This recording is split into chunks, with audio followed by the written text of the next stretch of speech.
आज आपण पूर्वीच्या काळातील म्हणजेच आपल्या आजी-पणजीच्या काळातील विस्मरणात गेलेल्या उकडपोळीची रेसिपी पाहणार आहोत। या उकडपोळ्यांना गवसणी किंवा पीठपोळी असंही म्हणतात। मंजू फूड क्रिएशन्समध्ये तुम्हा सगळ्यांचं खूप खूप मनपूर्वक स्वागत। या उकडपोळ्या विशेष करून कारवार, कोकण, बेळगाव या साईडला करतात।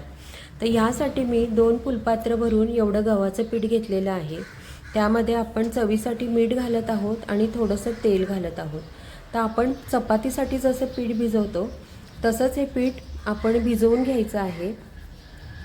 तर जेव्हा मी कोल्हापूरच्या खाद्य संस्कृतीचा मागोवा घेतला आणि जाणून घ्यायचा प्रयत्न केला की कोल्हापुरामध्ये अशा प्रकारच्या काही पोळ्या बनवतात का, तर मला असं कळालं की कोल्हापूरमध्ये सुद्धा या पोळ्या बनवतात आणि त्याला दुगडीची पोळी किंवा दुगड असं म्हणतात।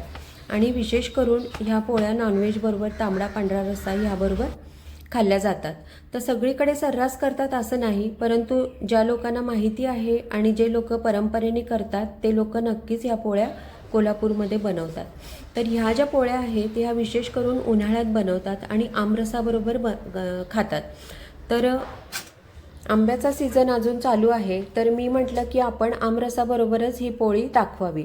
तर तुम्ही सुद्धा आमरसाचा आस्वाद जरूर ह्या पोळीबरोबर घ्यावा, कारण अजून आंबे बाजारामध्ये मिळत आहेत।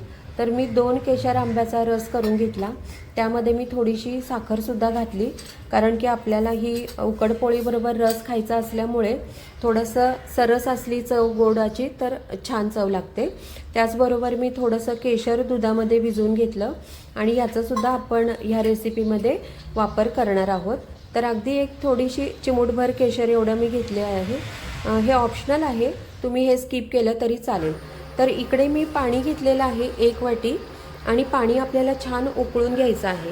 तर आपण इथे हे मोदकाच्या पिठाची उकड काढणार आहोत आणि तूपसुद्धा मी घातले। तुपामुळे काय होतं, उकड छान लुसलुशीत होते आपली। आणि थोडंसं केशर आपण जे भिजवलं होतं ते घातले। तर आता 1 वाटी पाणी असेल तर 1 वाटी एवढं आपण तांदळाची पिठी घ्यायची आहे आणि ती छान एकजीव करून घ्यायची आहे गरम पाण्यामध्ये। तर गरम पाण्यामध्ये जेव्हा हे आपण हलवतो तेव्हा असं बारीक दांडीचंच काहीतरी घ्यायची असती वस्तू, रवीची मागची बाजू किंवा लाटणं, असं त्याच्याने आपण एकजीव करायचं असतं आणि 5 मिनटं झाकून ठेवायची। 5 मिनटानंतर मी काय केलं, ही जराशी अशी चमच्यानी सारखी मळून घेतली आणि नंतर मी एका परातीमध्ये काढून घेतली। ही आपल्याला छान मळून घ्यायची आहे, जसं आपण मोदक बनवतो उकडीचे त्याच्यासाठी कशी ही उकड काढतो अगदी त्याच पद्धतीने उकड काढायची आहे, किंवा तांदूळाच्या भाकरीला सुद्धा उकड काढतो तशीच करायची आहे।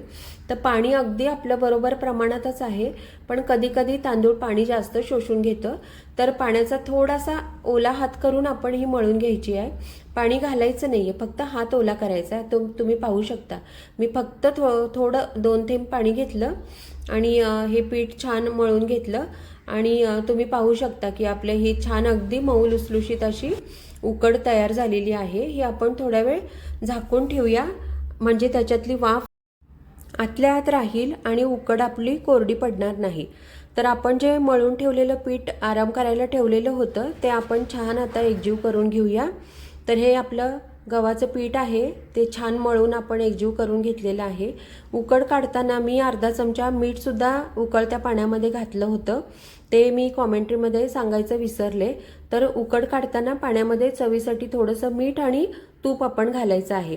तर आता हे छान मी एक उंडा घेतला आणि आपण पुरणासाठी पारी बनवतो तशी पारी बनवून त्यामध्ये आपण ही उकड जी काढलेली होती त्याचा एक उंडा घालून छान त्याचं पुरणाचा अगदी आपण पुरणपोळीसाठी करतो त्याप्रमाणे पुरणपोळीचा उंडा बनवतो तसाच हा उंडा बनवून घ्यायचा आहे। आणि आपण छान ही अशी अलवार पुरणपोळीसारखी गवसणी लाटून घ्यायची आहे। तर ह्या उकडपोळ्या ज्या असतात ह्या इतक्या अलवार आणि हळूवार इतक्या छान होतात, मऊ लुसलुशीत अगदी होतात। छान त्याला दोन्हीकडून भाजून घ्यायचं आहे। आणि हे जे मी 1 वाटी तांदूळाची पिठी घेतली होती ना, त्यामध्ये माझ्या 6 गवसण्या झाल्या छान तयार। तूप लावून आपण भाजायचं आहे, तुम्ही पाहू शकता तूप लावून मी गवसणी भाजून घेतली। तर व्हिडिओ थोडा फास्ट केलेला आहे, कारण जे आपण बनवतो पदार्थ ते सगळे बनवून झाले पाहिजेत आपले। म्हणून मी व्हिडिओ थोडासा फास्ट केलेला आहे। तर तुम्ही पाहू शकता, अगदी सोपी रेसिपी आहे, झटपट होणारी आहे, अजिबात वेळखाऊ रेसिपी नाही आहे। उकड घ्यायला काय वेळ लागतो तेवढाच, नाही तर आपण रोजच्या पोळ्या करतो अगदी तसाच हा प्रकार आहे। परंतु चवीला म्हणाल तर तुम्ही इतकी छान चव याला येते। तुम्ही ही अगदी बटाट्याच्या रस्सा भाजीवर वगैरे सुद्धा, किंवा मसाल्याच्या भाज्या बनवतो आपण, तर्रीदार भाज्या, पाटोड्याची भाजी, त्याच्यावर सुद्धा ह्या गवसण्या खूप छान लागतात। तर तुम्ही पहा, आता इतकी सुंदर ही गवसणी झालेली आहे तयार, अगदी लुसलुशीत, म्हणजे तोंडात तुकडा घातला तर अगदी विरघळल्यासारखं होतंय। ओठानी तोडायचं वगैरे काय काय असतात ना शब्दप्रयोग, ते सगळे लागू होतात या गवसणीला। तर मी छान आंब्याच्या रसाबरोबर ही गवसणी सर्व करून घेतलेली आहे। आंब्याच्या रसामध्ये थोडंसं केशराचं दूध घातलेलं आहे आणि थोडं तूपसुद्धा घातलेलं आहे।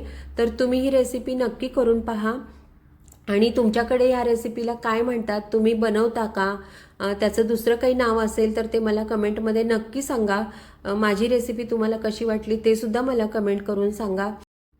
व्हिडिओ आवडला असेल तर लाईक शेअर करायला विसरू नका। तुमच्या फॅमिली फ्रेंड्सला सुद्धा माझ्या चॅनलला भेट द्यायला सांगा, आणि अशाच नवीन नवीन रेसिपीसाठी मंजू फूड क्रिएशन्सला भेट देत राहा। व्हिडिओ पूर्ण पाहिल्याबद्दल खूप खूप खूप धन्यवाद। Thank you so much. Bye bye, see you again.